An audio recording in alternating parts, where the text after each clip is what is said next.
வணக்கம். இன்னைக்கு நான் உங்களுக்கு ஒரு சுவையான தகவல் தான் சொல்ல போறேன். 2 நாளைக்கு முன்னாடி எங்க அம்மா ஒரு ஸ்வீட் செஞ்சு கொடுத்தாங்க. அந்த ஸ்வீட் ரொம்ப நல்லா இருந்துச்சு. இது என்னதுமா அப்படின்னு நான் எங்க அம்மா கிட்ட கேட்டேன். இதுதான் அவல் பாயாசம் செல்லம் அப்படின்னு எங்க அம்மா சொன்னாங்க. நான் இந்த பாயாசத்தை நிறைய தடவை குடிச்சிருக்கேன். ஆனா இந்த முறை செஞ்ச அவல் பாயாசம் ரொம்ப நல்லா இருந்துச்சு. வேற என்னென்னலாம் அவல்ல செய்யலான்னு நான் யூடியூப்ல தேடி பார்த்தேன். அதுல நிறைய ரெசிபிஸ் இருந்துச்சு. அவல்ல 2 வகை இருக்கு.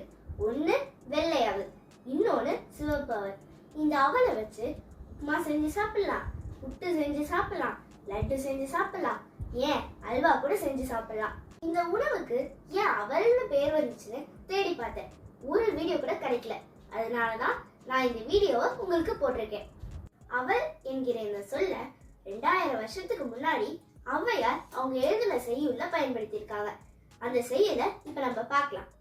நாடா கொன்றோம் காடா கொன்றோம் அவலா கொன்றோம் இசையா கொன்றோம் எவ்வளி நல்லவர் ஆடவர் அவ்வளி நல்லை வாழிய நிலனே. இது புறநானூற்றுல வர 187வது செய்யுள். இந்த செய்யுள்ள வர அவல் என்ற சொல் பள்ளம் என்று பொருள்படும். அதாவது இயல்பை விட குறைவா இருக்கிறது. நான் சில உதாரணம் சொல்றேன், அது உங்களுக்கே புரியும். மரியாதை அது குறையும் போது அவமரியாதை, மதிப்பு அது குறையும் போது அவமதிப்பு, ஒருவருடைய நிலை தாழும் போது அதை அவல நிலைன்னு சொல்லுவோம்.